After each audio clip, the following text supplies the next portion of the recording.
Assalamualaikum warahmatullahi wabarakatuh. Hai, perkenalkan saya Tiara Hoirunisa, mahasiswa Universitas IDER Prodi Pendidikan Bahasa dan Sastra Indonesia.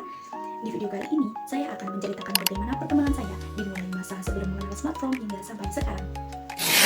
Pada masa kecil, saya belum terlalu mengenal smartphone. Seperti pada foto ini. Foto ini diambil ketika saya menjadi delegasi lomba OSM Matematika di Kabupaten Jepara dan berhasil menjadi juara 2.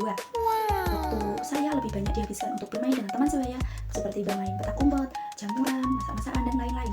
Selain itu, juga dihabiskan untuk mengaji, belajar, dan berkumpul bersama orang tua.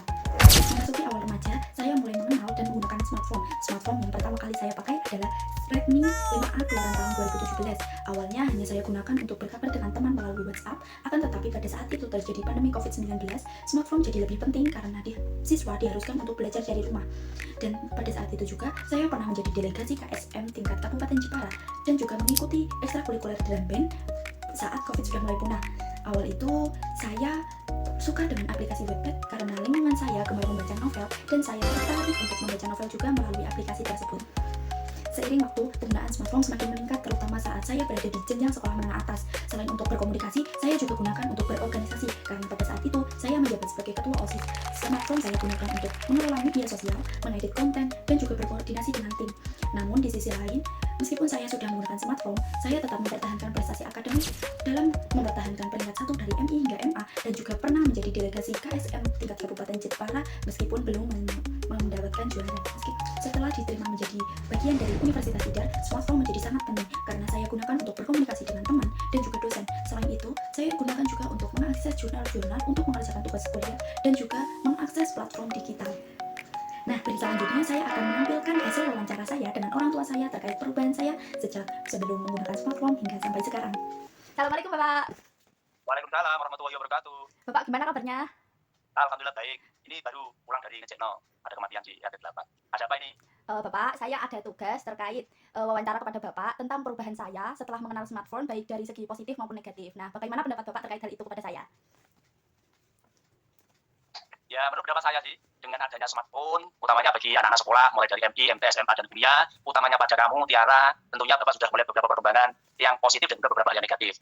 Yang pertama untuk yang positif, kamu itu kan kenal smartphone itu kan mulai dari MI, sekira kelas 5 atau kelas 6 itu juga sudah pernah, tapi kan hanya sebatas untuk bermain, hanya untuk nge-game, pulang tangga, dan permainan yang lain, ya kan? Terus ketika kamu tahun 2021-2022 itu kan, kamu sudah mengecek MTS, saat itu kayak lagi musim COVID, jadi pembelajaran dilakukan secara daring, online. Nah, pada saat itu, mau tidak mau anak-anak sekolah harus belajar dengan daring atau dengan online, dengan jaringan. Ya tentu karena itu dibutuhkan HP, utamanya teknologi, dalam mengerjakan tugas yang diberikan oleh Pak Guru, karena pada saat itu pembelajaran tidak bisa dilakukan tatap muka, tentu anak-anak sekolah MTS khususnya kamu ya mulai mengenal beberapa macam tugas yang diberikan guru melalui HP, utamanya dulu karena memang tidak memakai Google Form, ternyata hanya melakukan tugas dengan WA, dengan grup WA. Tugasnya diberikan guru di WA baik berupa tulisan maupun video. Terus dari saat itu kamu ya belajar menjawab pertanyaan di kertas lalu difoto, kadang-kadang juga mengerjakan tugas melalui video yang ditugaskan oleh guru. Terus ketika masa-masa alia, karena itu HP kayaknya sudah menjadi media pembelajaran yang selalu dikaitkan dengan sumber belajar utamanya. Sehingga materi-materi tugas-tugas dari gurumu kamu kerjakan dengan mencari beberapa jawabannya di HP, mulai browsing, mulai mengedit, membuat video pembelajaran, video tugas dan lain-lain, juga menggali informasi-informasi terkait dengan apa yang dibutuhkan oleh siswa dalam menjawab pertanyaan maupun tugas dari para. Sehingga anak-anak sudah mulai belajar tidak lagi permainan, tidak lagi hanya membuat atau memfoto hasil pelajaran, juga anak-anak sudah mulai mencari beberapa link, website, dan informasi tentang materi pembelajaran yang ada di dalam HP, khususnya mencari materi-materi pembelajaran. Dan juga mengakses informasi tentang lomba-lomba, baik lomba tingkat alia, tingkat mapel, tingkat sekolah, seperti olimpiade dan lain-lain, mulai belajar tentang itu. Dari lomba-lomba, mengikuti lomba secara daring, baik tingkat nasional maupun kabupaten, juga tingkat daerah. Dan alhamdulillah kayak ya ada yang beberapa yang berhasil. Terus setelah alia, menuju kuliah, memang saya lihat juga kamu juga rajin mengakses beberapa informasi tentang pendaftaran kuliah, khususnya di perguruan tinggi negeri yang ada di Jawa Tengah, seperti itu. Sehingga mengakses beberapa perguruan tinggi, persyaratan ini membutuhkan satu kecakapan yang saya kira sudah mulai meningkat. Dari MI itu hanya belajar game, terus dari MTS belajar menjawab atau mengerjakan soal dari Pak Guru karena masa-masa daring, dari aliyah sudah mulai belajar mengikuti lomba-lomba yang disajikan secara online, baik di tingkat kabupaten, tingkat provinsi, dan juga tingkat nasional. Terus ketika memasuki jenjang perguruan tinggi, mulai dibutuhkan beberapa informasi, baik itu pendaftaran, terus juga mengakses beasiswa, beberapa persyaratan untuk mendapatkan beasiswa sudah mulai kamu laksanakan. Itu hal positif yang Bapak lihat ketika kamu sudah mulai mengenal dan menggunakan HP atau handphone.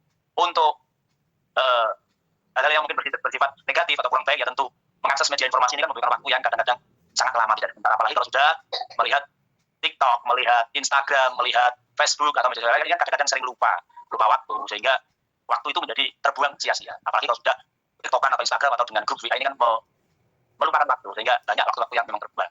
Karena malamnya itu tidak dapat tidur karena banyak mengakses hal-hal media sosial itu, paginya jadi molor, sholatnya juga agak telat, kadang-kadang harus dikodok. Ini menjadi permasalahan bagi orang tua ketika anak-anak itu sudah mulai mengenal media sosial.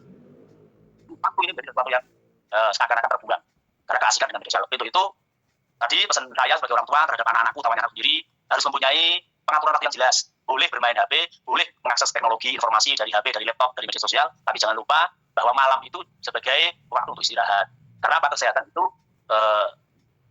itu terbentuk dari banyaknya istirahat. Tidak ada gunanya kamu belajar sehari full, tapi malamnya tidak bisa istirahat. Karena apa? Kemampuan otakmu itu tidak bisa memproduksi informasi yang kamu dapatkan selama sehari. Jadi meskipun kamu belajar sehari, tapi kalau kamu tidak istirahat, otak itu tidak mampu memproduksi, tidak mampu mengolah apa informasi yang kamu dapatkan sehari itu. Pesan saya seperti itu. Terima kasih. Ada pertanyaan lain? Sepertinya sudah cukup Bapak. Terima kasih ya.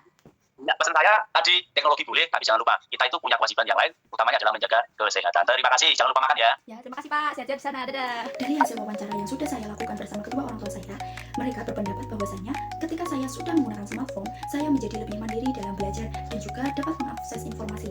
Akan tetapi, mereka berpendapat juga bahwasanya sejak saya menggunakan smartphone menjadi sering bermain smartphone dan juga terkadang lupa waktu sehingga waktu terbuang sia-sia. Dari pengalaman tersebut, saya menyadari bahwasanya smartphone berperan besar dalam kehidupan saya, baik dari sisi positif maupun negatif. Oleh karena itu, saya harus lebih bijak dalam menggunakannya agar lebih bermanfaat tanpa mengganggu kehidupan sehari-hari. Terima kasih. Wassalamualaikum warahmatullahi wabarakatuh. Bye-bye.